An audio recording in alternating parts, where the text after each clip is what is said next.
अनंत कोटि दंडवत सतगुरु देव को। कल अपना ब्रह्म प्रकाश का विषय चल रहा था।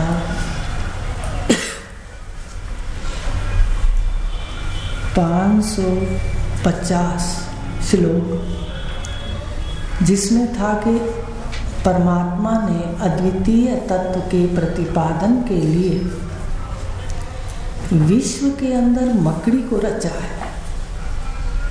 और भी कई तत्व हैं अद्वितीय, पर मकड़ी जो मंत्र है अपने उपनिषदों में तत् सृष्टवा तदेव अनुप्राविश्य, उसने सृष्टि को रचा और उसमें फिर बैठ गया, वो कहीं दूर नहीं गया। तो अब उस मकड़ी का उदाहरण था कि जो अपने अंदर से जाला निकालती है, तंतु निकालती है और फिर उस अपने बनाए जाल में फंसती है, पर अद्वितीय है। उसने रचा और फिर बैठ गई, ये मंत्र हुआ। तो उसमें क्या है कि मकड़ी का जाला जड़ है और मकड़ी चेतन है। तो जड़ चेतन एक ही आश्रय परमात्मा है। जैसे उधर जड़ और चेतन का आश्रय मकड़ी है, ऐसे जड़ और चेतन का आश्रय परमात्मा है।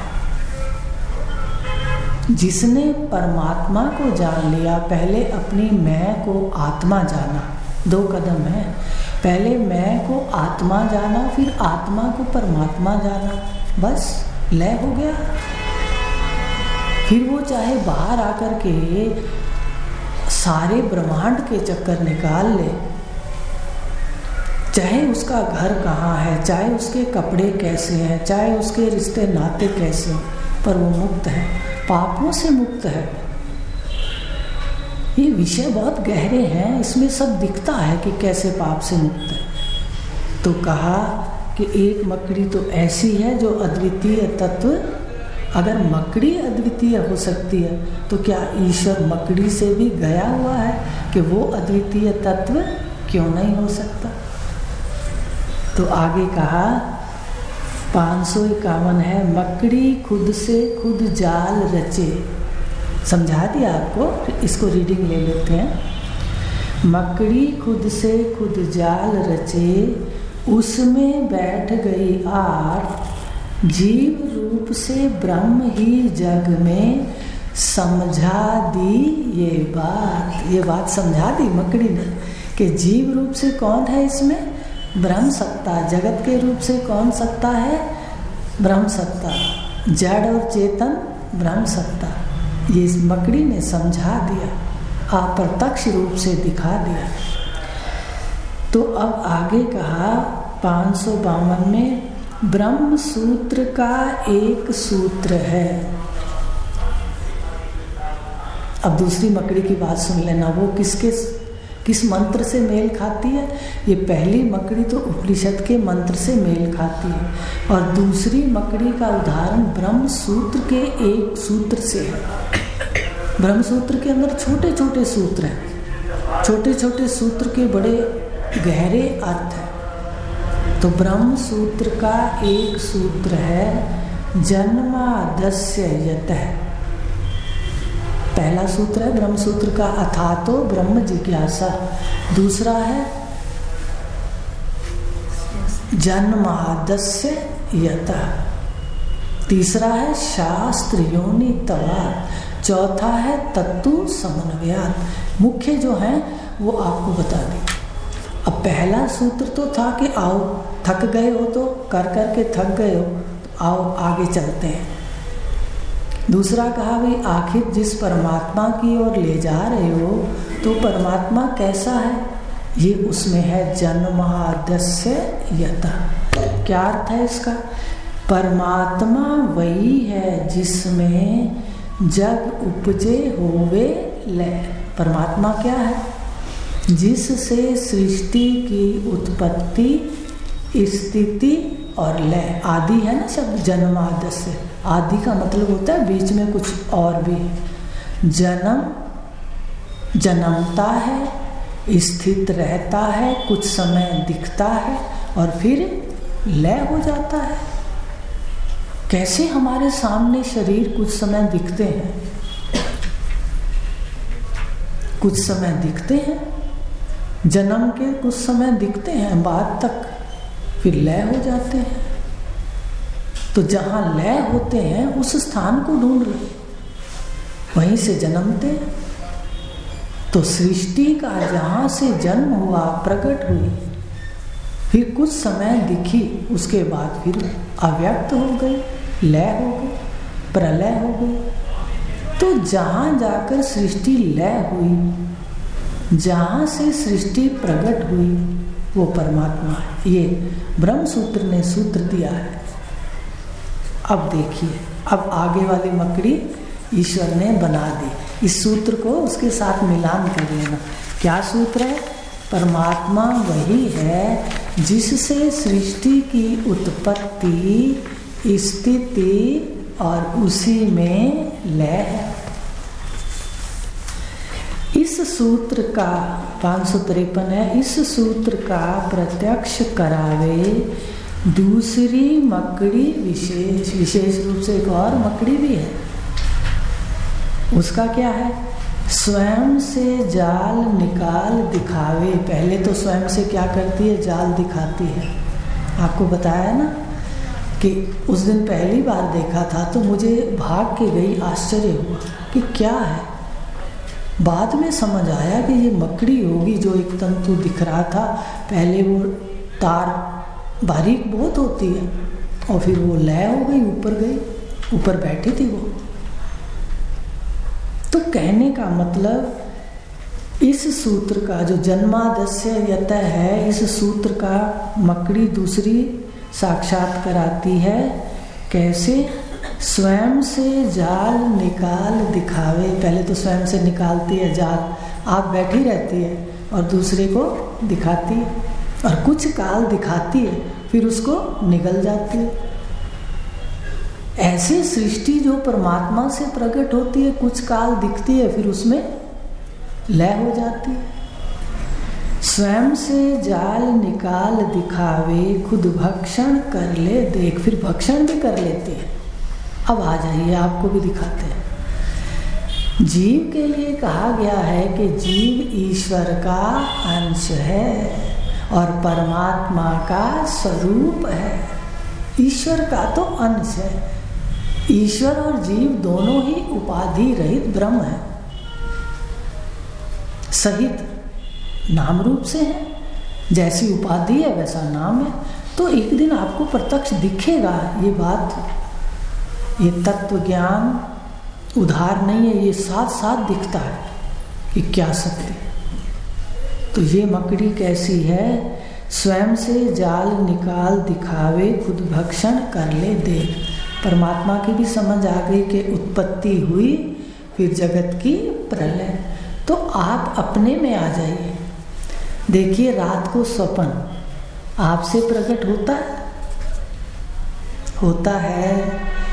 ऐसा तो नहीं कोई और होता है स्वप्न के अंदर, आपसे प्रकट होता है। अच्छा, आप में स्थित रहता है, कुछ काल दिखता है, फिर लय आप में हो जाता है। इसका मतलब क्या है? जो कहा कि आत्मा परम आत्मा, पुरुष परम पुरुष। पुरुष तो कह दिया एक शरीर में सोने वाले को, पुर में शयन करने वाले को, एक एक शरीर वाले को पुरुष कह दिया। सारे पुरुषों का जहाँ लय है वहाँ क्या कहा?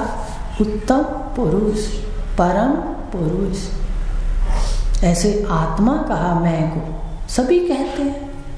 जहाँ एक दो जगह गए पहले गुरु थे तो वो भी आत्मा कहते थे, लेकिन आत्मा परमात्मा है ये तो कृष्ण के ज्ञान से समझ आया, उपनिषद के ज्ञान से समझ आया, कहीं समझ में नहीं आया।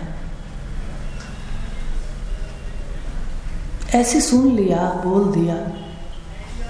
तो स्वप्न प्रत्यक्ष दिखता है कि कैसे तुम्हारे अंदर छोटी उपाधि है। आपके शरीर को उपाधि कहा, इसमें भी 8 तत्व हैं, 5 भूत हैं, 3 गुण हैं, माया का क्या है यहाँ? अंश। इसलिए एक अंश वाले चेतन को ईश्वर कह दिया, अंश कह दिया ईश्वर का। तो इस प्रकार जो आत्मा है ये परम आत्मा है। तो जो मकड़ी है दूसरी, वो अपने अंदर से जाल निकालती है, फिर थोड़ी देर में उसको दिखा के फिर भक्षण कर लेती है। ऐसे ही भगवान ने भी कहा गीता के शायद 11वें अध्याय में विराट दर्शन है, जहाँ मैं काल हूँ भक्षक, मुझे भूख लगती है सारे विश्व को खा जाता हूँ। मैं सादे भाषा में बोल रही हूँ, भक्षण कर जाता हूँ। तो शुरू में समझ नहीं आती थी, अब आता है कि भगवान क्यों कह रहे भक्षण कर जाता हूँ। क्योंकि भगवान प्रलय हो जाती है तो किस में चला जाता है, शरीर छूटता है तो किस में चला जाता है, परमात्मा में लय होता है ना। देखिए, तो इस प्रकार आप भी ध्यान से देखो, आप सदा कुटस्थ हो, आपके सामने सृष्टियाँ उत्पन्न होती हैं, कुछ समय दिखती हैं, फिर लय हो जाती हैं।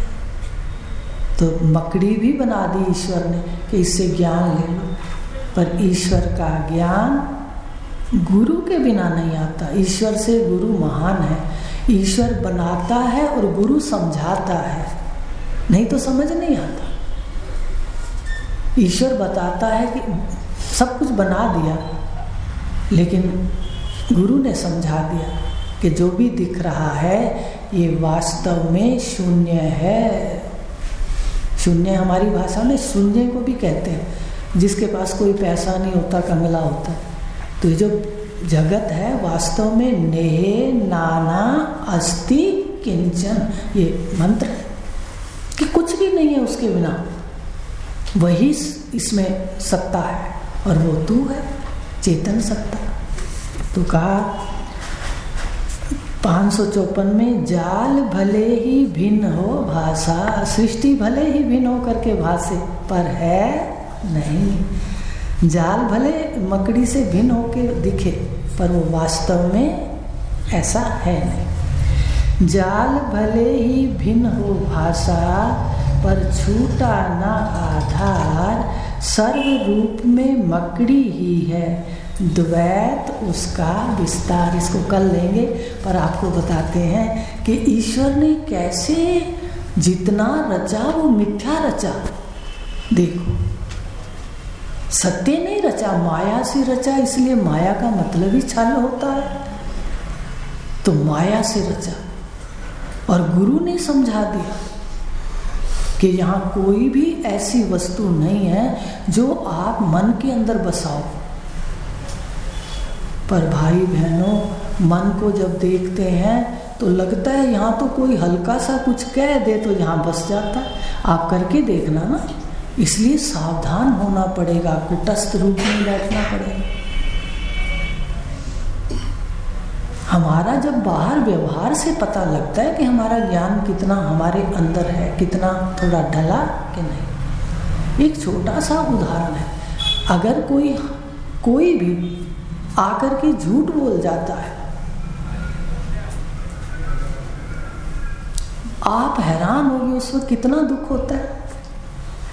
हाय झूठ बोल गया, हाय झूठ बोल गया होता है। या कोई झूठ बोल जाए, आप खुश होते हो कि बहुत अच्छा झूठ बोल गया।